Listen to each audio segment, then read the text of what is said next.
Hello friends, मेरा नाम है विमल मिश्रा और आप देख रहे हैं एजुयान 3। आज के वीडियो लेक्चर में आपको कुछ चेंज देखने को मिल रहा होगा। जैसा कि आपको ये दिख रहा है सामने, ठीक है। तो क्या हुआ, स्टार्ट के 3 लेक्चर तक मैं उतना परिपक्व नहीं हो पा रहा था या उतना चीज़ें मैं ढूंढ नहीं पा रहा था, इसलिए मैंने बोर्ड पे पढ़ाया। पर अभी जो है नेक्स्ट टॉपिक देखिए, आपके लिए मेहनत की और क्या चीज़ लेकर के आए हैं। और अब मेरे को भी वीडियो बनाने में और मज़ा आने वाला है, क्योंकि फेस डिटेक्शन की वजह से वो धुंधला हो जा रहा था या फिर और भी कुछ। तो अभी देखिए, ये बहुत ही तगड़ी चीज़ होने वाली है आज के लेक्चर में। तो बिना टाइम खराब करे हम सबसे पहले अपना लेक्चर को स्टार्ट करते हैं, ठीक है। तो आज के लेक्चर में सबसे पहले हम देखने वाले हैं भाग के नियम के बारे में। भाग के नियम में हम देखेंगे सबसे पहले सहअभाज्य संख्याएं। आखिर सहअभाज्य संख्याएं होती क्या है। तो सबसे पहले सामने जैसा कि हमारे लिखा है, सहअभाज्य संख्याएं जिनका महत्तम समापवर्तक 1 होता है। ऐसी संख्याएं जिनका महत्तम समापवर्तक 1 होता है वो हमारी सहअभाज्य संख्याएं होती हैं। जैसे कि मैंने नीचे आपको दिख रहा होगा, मैंने 4 जोड़े लिए हैं। तो ये चारों जोड़े क्यों सहअभाज्य संख्याएं हैं वो आपको देखने को मिलेगा। आइए देखते हैं। सबसे पहले हम देखते हैं इस पेयर को। हमने अभी बात क्या किया, जब दो संख्याएं दी हों और उनका महत्तम समापवर्तक निकालें और एक आए तो वह सहभाज्य संख्याएं होंगी। और यहाँ पे देखने को मिल रहा है, पहली बात ये 25 और 27 ये दोनों हमारी क्या है, भाज्य संख्याएं हैं। तो जब दो भाज्य संख्याएं दी हों और दोनों का महत्तम समापवर्तक 1 हो तो वह हमारी सहभाज्य संख्याएं होंगी। इसमें देखते हैं कि महत्तम समापवर्तक 1 है या नहीं। तो 25 लिखा है हमारा, ठीक है। 25 है, इसको हम क्या लिख सकते हैं, 5 का स्क्वायर इंटू 2, ठीक है। अब इसी के बाद थोड़ा मैं पेन पतला कर लेता हूँ इसको, ठीक है। और उसके बाद यहाँ पे जो हम दूसरा देखते हैं 27, तो 27 में हमें देखने को मिलता है ये 3 की पावर 3 इंटू 1, यानी यहाँ पे ये मिल रहा है हमको क्या, यहाँ पे 1 ही होगा। तो यहाँ पे हमें 1 जो है, देखिए दोनों में कॉमन मिल गया, यानी यही हमारा क्या है, HCF है। तो यानी ये संख्या हमारी क्या हो गई, सहअभाज्य संख्या हो गया। उसी तरीके से इसको हम काटेंगे पहले, और अभी हम देखेंगे कि सेकेंड वाले पेयर में क्या है, ठीक है। सेकेंड वाले पेयर को हम ध्यान से देखेंगे। तो सेकेंड वाले पेयर में जो हमको देखने को मिलता है तो 17 और 23 है, और ये दोनों अभाज्य संख्याएं हैं। जब ये दोनों अभाज्य संख्याएं हैं और इनका भी जब हम निकालेंगे तो 17 गुणे 1 और ये 23 गुणे 1 आएगा, यानी यहाँ पर भी हमको 1 मिल जाएगा। 1 मिल जाएगा, यानी कि हमें देखने को मिलेगा कि ये जो 1 है मिल गया हमें, तो ये भी हमारी सहअभाज्य संख्याएं हो गई। अब हम इनके आगे देखते हैं कि क्या मिलता है हमें। तो हमें देखने को मिलता है यहाँ पे कि 1944 दिया है तीसरा पेयर हमारा, यानी ये भी हमारी सहअभाज्य संख्याएं हो गई।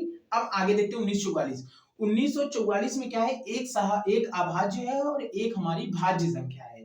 तो ऐसे भी पेयर मिल सकते हैं जिसमें एक भाज्य हो एक अभाज्य हो, लेकिन ध्यान देना होगा, अगर छोटी वाली संख्या जो दी है अगर उससे बड़ी वाली संख्या कट जाती है, ठीक है, कट जाती है, तो ये माना जाता है कि ये सहअभाज्य संख्याएं नहीं होंगी, ठीक है। तो फिर इसका तो होना क्या चाहिए सहअभाज्य संख्या होने के लिए, तो जब कटे ना, जैसे 19 दिया है, अगर यही 38 उसके साथ पेयर में दिया होता 44 की जगह, तो यह हमारी सहअभाज्य संख्या नहीं होता। लेकिन यहाँ 44 दिया है तो 19 2 38 होता है, 44 कटने वाला नहीं है, तो ये पेयर हमारा क्या हो गया, सहअभाज्य संख्या हो गया। जब हम इसमें बात करेंगे 555 और 556, यानी क्रमागत संख्या है ये। और क्रमागत संख्या जब हमें देखने को मिले तो खुश हो जाइए, क्योंकि क्रमागत संख्या हमेशा हमेशा हमेशा सहअभाज्य संख्याएं होंगी, ठीक है। ये थोड़ा स्क्रीन पे ड्राइंग वाज अंडर लिखा है, कोई दिक्कत नहीं, इनको आप इग्नोर करिए, ये वैसे भी वीडियो में बस ऐसे ही आए हैं। और यहाँ पे एक नोट पे बहुत विशेष ध्यान रखिएगा, जब हमारे पास दो सम संख्याएं दी हो पेयर में ऐसे, वो कभी भी सहअभाज्य नहीं होंगी। ये नहीं पे फोकस करिएगा कि दो सम संख्याएं हमारी कभी भी सहअभाज्य नहीं होंगी।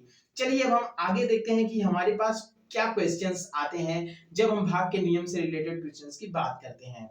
तो सबसे पहले हमें जो है यहाँ पे देखने को मिल रहा है 150 से 200 तक ऐसी कितनी संख्याएं हैं जो 9 से विभाज्य हैं। 9 से कट जाएं ऐसी कितनी संख्याएं 150 से 200 के बीच में आती हैं। ऐसे में सबसे पहले एक बात का ध्यान रखिएगा, पहली बात का ध्यान ये रखिएगा कि हमें 150 के सबसे करीब कोई ऐसी संख्या लेनी है 150 के सबसे करीब ऐसी कोई संख्या लेनी है जो 150 से ज्यादा हो और 9 से कट जाए। तो यहाँ पे जब हम देखेंगे इस क्वेश्चन में तो हमें ऐसी संख्या 153 मिलेगी। ठीक है, 153 एक ऐसा नंबर है जो 9 से कट जाएगा। ठीक है, अब देखिए यहाँ पे हमें एक संख्या 153 मिल गई।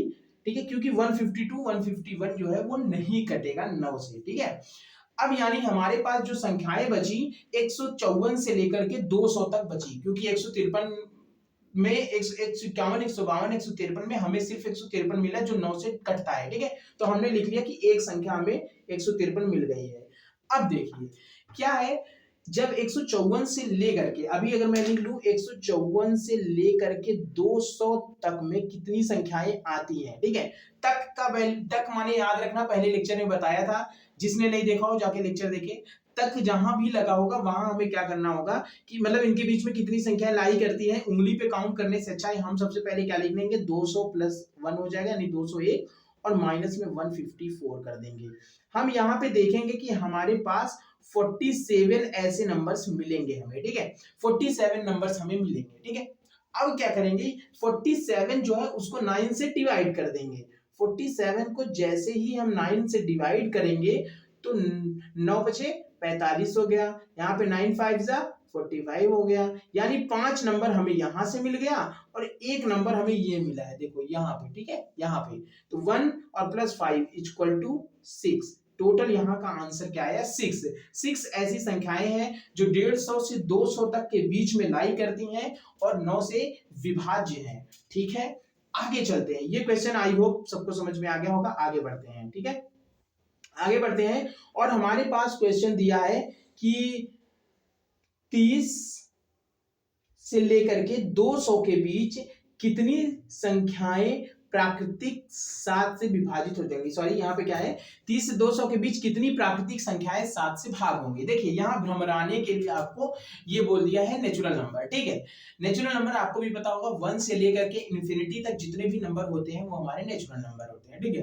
तो यहाँ पे ये प्राकृतिक संख्या तो बस इग्नोर मारिए इसको। ठीक है, यहाँ प्राकृतिक संख्या का मतलब कोई है ही नहीं है। ठीक है, तो अब हम यहाँ पे क्वेश्चन पे ध्यान देते हैं। तो 300 से 200 के बीच कितनी प्राकृतिक संख्या 7 से भाग होंगी, तो हमें सबसे पहले वही काम करना होगा जैसे अभी 9 वाले में किया था हमने। ठीक है, जैसे हमने ऊपर वाले में किया था। तो सबसे पहले हम 30 के करीब वह संख्या देखेंगे जो 30 के बहुत निकट हो और 7 से कट भी जाए और 30 से ज्यादा भी हो। तो ऐसी संख्या हमें 35 मिलती है। क्या मिलती है, 35 मिलती है। तो हम पहले लिख लेंगे कि 35 हमें एक डिजिट मिल गई है। ठीक है, 35 हमें एक डिजिट तो मिल गई। अब हम देखेंगे कि हमारे पास कितनी डिजिट बचती है, 36 से लेकर के 200 तक। 200 तक अब हमें देखना है कि 3600 से 200 तक कितने नंबर लाई करते हैं। तो कितने नंबर लाई करेंगे वही बताया मैंने, इसमें +1 कर दो यानी 201 हो गया। और 201 में से हमें क्या करना है, 36 को घटा देना है। इसको जब हम घटाते हैं तो आइए देखते हैं कितना बचेगा। तो सबसे पहले 11 में से 6 गए 5 हुआ। ठीक है, और यहाँ पे हमारे पास बचता है कितना, 9 में से 3 गए, यहाँ पे हमें बचा कितना, 6 और 165। ठीक है, 165 नंबर ऐसे हमें मिले। और एक नंबर, अब देखिए 165 मिल गया।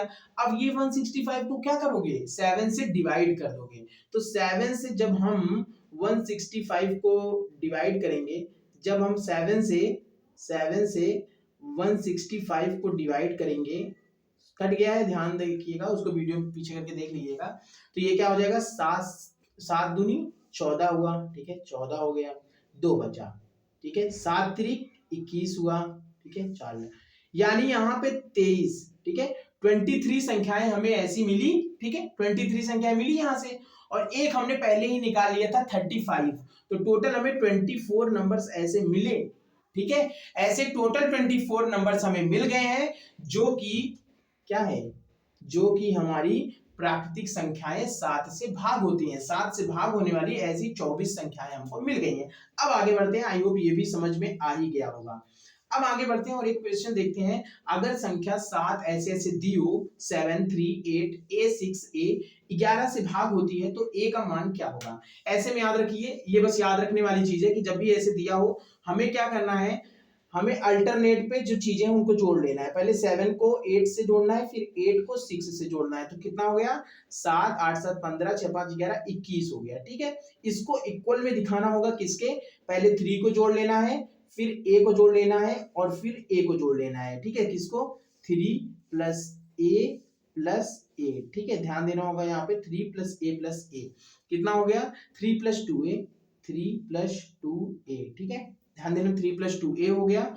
अब देखो यहाँ पे 3 प्लस 2a हो गया, यही होगा ना, 3 प्लस 2a। अब यहाँ पे 3 उधर चला गया, हमारा कितना हो गया, तो ये हमारा 18 बचा। ठीक है, 18 बचा, यानी 2a बराबर 18 बचा और यहाँ पे a बराबर आया 9। ठीक है, तो यहाँ पे हमारे 9 आंसर आ गया। तो ये ट्रिक याद रखिएगा, जब भी 11 ऐसे क्वेश्चन में जब 11 से भाग देने को बोले तो हमेशा अल्टरनेट वालों को आपस में जोड़कर बराबर दिखा देने। पहले मतलब पहला वाला लेना है, फिर तीसरा वाला लेना है, फिर पांचवा लेना है, फिर इसी तरीके से दूसरा लेना है, चौथा लेना है और फिर छठवां लेना है। इसी तरीके से लेकर के ऐसे क्वेश्चन को कर लेना है। ठीक है, अब आगे बढ़ते हैं। हम आगे बढ़ेंगे तो हमें क्वेश्चन देखने को मिलता है ये क्वेश्चन ध्यान से देखिएगा, बहुत अच्छा क्वेश्चन है। संख्या इतना है तो 7 से भाज्य है, तो p का मान क्या होगा। अब इतना बड़े में आप वैल्यू रख रख के तो चेक नहीं करोगे ना कि यार कैसे मतलब भाज्य का करें, कैसे भाज्य का करें। ठीक है, तो ऐसे क्वेश्चंस में हम क्या करते हैं, सबसे पहले p के पहले तक जितने नंबर्स हैं उनको लिख करके 7 से हम क्या करेंगे, डिवाइड कर देंगे। जो अंक से भाज्य बोला है उसी अंक से डिवाइड कर देंगे। ठीक है, तो इसके हम जब सॉल्यूशन की बात करते हैं, तो हम यहाँ पे देखते हैं कि सबसे पहले यहाँ पे हम क्या करेंगे, इसको लिख लेंगे 3 7 9 और 8 1 2 5। ठीक है, अब इसको हम जो है भाग देना शुरू कर देंगे, किससे, इसको हम भाग देना शुरू कर देंगे, रुकिए बैक करिए इसको भाग देना है 7 से। ठीक है, जब हम इसको 7 से भाग देंगे तो हमें देखने को मिलेगा क्या, ऐसे 7 चौकट 7 बचे 35 मिला, 2 बचा। ठीक है, 35 बचा, 2 बचा। ठीक है, फिर 2 बचा, फिर 9 ऐसे जुड़ गया। ठीक है, फिर 7 दूनी 14, 7 त्रिक 21 हुआ। ठीक है, तो 7 त्रिक 21 हो गया, 7 चौका 28 हुआ, 28 हुआ तो 1 बचा, फिर 18 जुड़ गया, फिर 7 दूनी 14 हो गया। ठीक है, 14 हो गया। ठीक है, फिर यहाँ पे मतलब 14 हो गया, तो अब यहाँ पे हमारा क्या हो गया, 4 बचा सिर्फ। ठीक है, 4 बचा, रुको 4 बचा। अब और नीचे आते हैं, फिर उसके बाद 7 से ही करना है, फिर 4 बचा है तो फिर ऊपर हमें क्या उतारना है, 4 के बाद हमें उतारना होगा 1। ठीक है, 41 हो जाएगा। तो यहाँ पे जब 4 बचा हमारे पास तो उसके साथ एक उतरा, फिर 7 से कटाइए। ठीक है, तो ये क्या हो गया, 7 बचे 35 हो गया, यानी कि यहाँ पे 35 हो गया। जब ये गया तो यहाँ पे 6 बचा। इसी तरीके से हम करते आएंगे ना, इसी तरीके से हम नीचे इसको भाग करते चले जाएंगे, तो लास्ट में हमें यहाँ क्या मिलेगा पता है, लास्ट में यहाँ पे मिलेगा हमें जो डिजिट, याद रखना जो लास्ट में शेष इसमें मिलेगा वो नंबर। अब मैं बता दूं, ये मैंने किया हुआ है तो हमको पता है कि इसमें लास्ट में 2 शेष बचेगा। ठीक है, 2 शेष बचेगा, तो यहाँ पे जो शेषफल हमें बचेगा, ठीक है, जो शेषफल यहाँ बचेगा वो शेषफल को हमें क्या कर लेना है, इस तरीके से P जो यहाँ पे नहीं है, ये जो P है, P इसी के आगे लिखना है। ठीक है, इसी के आगे लिख करके हमको ये जो है ये 4 डिजिट और जो यहाँ नीचे शेषफल आएगा। ठीक है, जो यहाँ शेषफल हमारा आएगा, जैसे यहाँ पे 2 आया है। ठीक है, जैसे यहाँ पे 2 आया है, उसी तरीके से जो शेषफल हमें यहाँ पे मिलेगा उसको हमको क्या करना होगा, इन 4 डिजिट के साथ पहले लिख लेना है। क्या कर लेना है, लिख लेना है। तो जैसे 2 है और इसके सॉरी जो 2 है ये है और इसके साथ हमारे पास क्या है, 2 के साथ हमारे पास क्या है, P369, 2P369 हो जाएगा। ठीक है, क्या हो जाएगा, 2P369, बस हो गया हमारा काम। अब इसी में जो है आप क्या करिए, इसी में जैसे 2P369 में भाग मिल गया ना, अब इसी में एक बार 1 से काटिए, एक बार 6 से काटिए, एक बार 7 से करिए, एक बार 9 से करिए। ठीक है, एक बार 9 से मतलब समझ नहीं रहे, 1 को P की जगह रख के देखिए और फिर 7 से डिवाइड करिए। ठीक है, एक बार 1 को समझ रहे हैं, समझिए इसको बात को। अब हमें ये जो मिल गया है, ठीक है, अब इसमें हम P की जगह एक बार 1 रखेंगे, फिर हम क्या करेंगे 7 से डिवाइड करेंगे। ठीक है, फिर एक बार हम इसकी जगह 6 रखेंगे, फिर 7 से डिवाइड करेंगे, फिर इसके बाद एक बार हम इसकी जगह 7 रखेंगे और फिर उसी तरीके से डिवाइड मतलब यहाँ p की जगह 7 रखेंगे और फिर 7 से डिवाइड करेंगे, ठीक है। बस यही काम करना है। और इसमें जो है यहाँ पे भी हम जब देखेंगे, देखो हम यहाँ पे p की जगह 6 रख के देखते हैं, ठीक है, क्योंकि मुझे पता है यहाँ पे 6 आंसर है तो मैं बता दे रहा हूँ, बाकी सबको एक एक बार चेक कर लेना है, क्योंकि देखिए इतना बड़ा भाग था, ठीक है, हमारे पास इतना बड़ा था भाग करने को, हमने उसको किस में कन्वर्ट कर दिया, हमने उसको इतने छोटे भाग में कन्वर्ट कर दिया, किस एक ट्रिक से, ठीक है। और वो ट्रिक क्या है कि p के पहले जितने डिजिट है उनको हमने डिवाइड किया, लास्ट में जो शेषफल आया p के एक आगे हमने उसको लिख दिया, और फिर क्या कहते हैं हमें इस तरीके से भाग का फॉर्मेट मिला। अब इनमें p की जगह हम ये चारों ऑप्शन को बारी बारी से सेटिस्फाई करा लेंगे 7 से डिवाइड करते हुए। आई होप ये समझ में आया होगा। आगे बढ़ते हैं और ये क्वेश्चंस को देखते हैं कि 5 अंकों की कितनी अभाज्य संख्याएं इतने इतने के द्वारा बनाई जा सकती हैं बिना अंकों की पुनरावृत्ति के। याद रखना, तो ये एक ट्रिक है कि जब ऐसे क्वेश्चंस हमें दिए हो, मान लीजिए यहाँ 5 ही अंक दिया है, यहाँ 8 अंक दे देता, ठीक है, तो कोई दिक्कत नहीं है। ऐसे क्वेश्चन में क्या करना है, हमें 1 जो दिया हो डिजिट उसको जोड़ लेते हैं, +2 +3 +4 +5, और ये हम जोड़ेंगे तो 15 आ जाएगा हमारा। अब याद रखो ये जो हमारा जोड़ने पे आए, अगर वो 3 से कट जाता है, अगर वो 3 से डिवाइड हो जाता है, तो हम क्या करेंगे, जान जाएंगे कि कोई बिना पुनरावृत्ति के यहाँ पे अभाज्य संख्याएं नहीं बन सकती हैं, ठीक है, कोई भी अभाज्य संख्याएं नहीं बन सकती हैं। अगर इस तरीके से जो अंक दिया हो उनको ऐड करने पे वो 3 से डिवाइड हो जाए, तो हम कहेंगे कि यहाँ पे कोई भी अभाज्य संख्या बिना पुनरावृत्ति के नहीं बनाई जा सकती। तो ये ट्रिक है, इसको याद कर लीजिए, और यहाँ पे ये जो है 0 आंसर इसका आएगा। तो यहाँ पे हम देखेंगे, ये हमारे सेशन का यहाँ पे होता है एंड, ठीक है। और आज तो मेरे को मतलब बहुत अच्छा लगा, और ऐसे रहेगा तो आपको भी मजा आएगा। मतलब ये तो एकदम मतलब मस्त सा, मतलब एकदम गजब का है, मतलब ये सब कुछ एकदम अच्छे से और इसी तरीके से दम लगा करके पढ़ना है और मेहनत से पढ़ना है। आगे और भी मस्त मस्त लेक्चर आएंगे, और इसके आगे अब क्योंकि मेरे को अब सुविधा हो गई है, अब ऐसे ही रोज कैमरा लगा लेंगे और आराम से ये मेरा दिखेगा। और ठीक है, फिर आराम से पढ़िए, बाय।